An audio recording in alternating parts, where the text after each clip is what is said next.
Olá pessoal, vou falar com vocês um pouco hoje a respeito de remédios. Tem algumas questões que eu considero muito importantes antes da gente começar a falar sobre detalhes mais técnicos com relação à classe dos medicamentos. Tem algumas coisas que eu acho muito importantes que as pessoas saibam, se são antidepressivos, se são ansiolíticos, se são neurolépticos, né? Eu acho que uma questão fundamental é a seguinte: remédios, pessoal, foram imaginados, foram inventados, foram descobertos para aliviar o nosso sofrimento, não efetivamente para piorar o que a gente sente. Essa é uma queixa muito frequente que as pessoas têm. Elas falam assim: doutor, esse remédio está me deixando muito sedada, essa medicação. Ou então, doutor, esse remédio está influenciando muito na minha atividade sexual. Acabou com a minha libido esse remédio. Essa é uma outra queixa muito frequente entre as pessoas, né? Essas duas questões, elas estão muito relacionadas com o que a gente chama de efeitos colaterais das medicações. Todo remédio tem efeito colateral. Quer dizer, ele tem um efeito que a gente chama de central, que é para aquilo que a gente passa o remédio, mas ele também causa outras questões, outros efeitos que são colaterais a esse efeito principal. E são esses efeitos colaterais que geralmente incomodam muito as pessoas. Todo remédio tem efeito colateral. É importante que você saiba que os efeitos colaterais que os remédios apresentam não são idênticos para todos nós.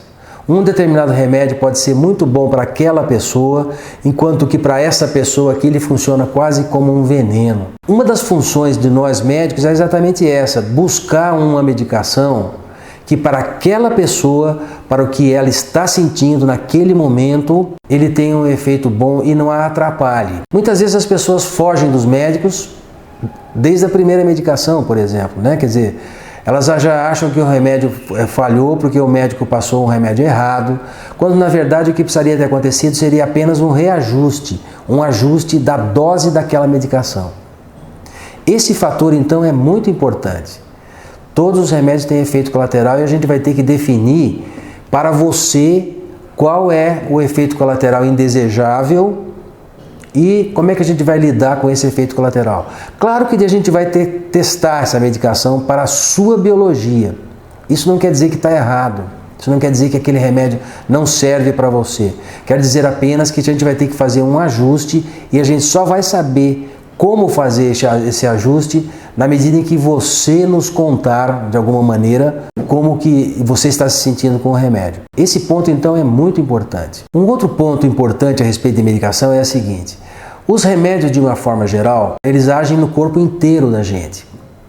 Existe uma grande dificuldade de medicamentos passarem da corrente sanguínea para atuarem nos seus receptores, que estão em diversas partes do corpo.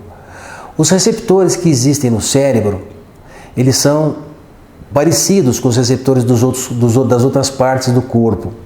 Só que acontece um fato muito interessante: o remédio não consegue passar da corrente sanguínea para dentro do cérebro. Existe ali o que a gente chama de uma barreira hematoencefálica. Não é toda medicação que consegue entrar para fazer a sua atuação no cérebro, porque tem essa barreira que impede todas as medicações de entrarem. É uma proteção que o cérebro tem. Então, os remédios que conseguem atravessar essa barreira hematoencefálica, a gente chama de medicamentos psicotrópicos. A palavra vem do psico e de trópicos, vem do grego, né? Quer dizer, remédios que caminham em direção à psique, psicotrópicos.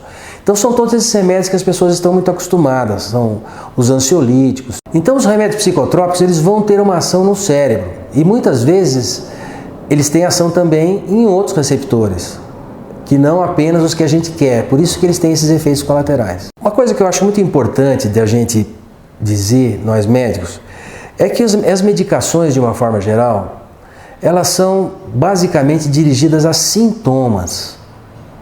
As medicações, principalmente psiquiátricas, né? A gente não fala em psiquiatria em doenças, pelo menos dentro da classificação internacional de doenças, né?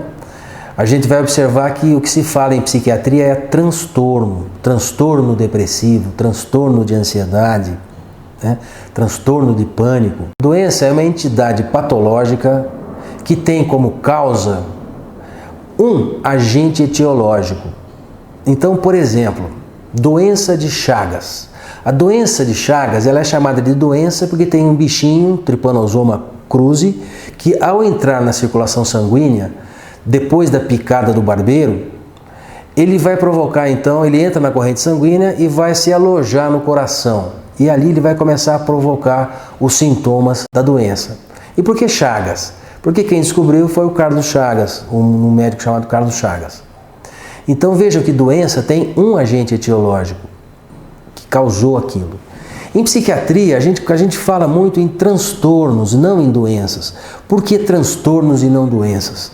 Porque os agentes etiológicos, as causas dos problemas psiquiátricos não são apenas unívocas, não é apenas uma causa.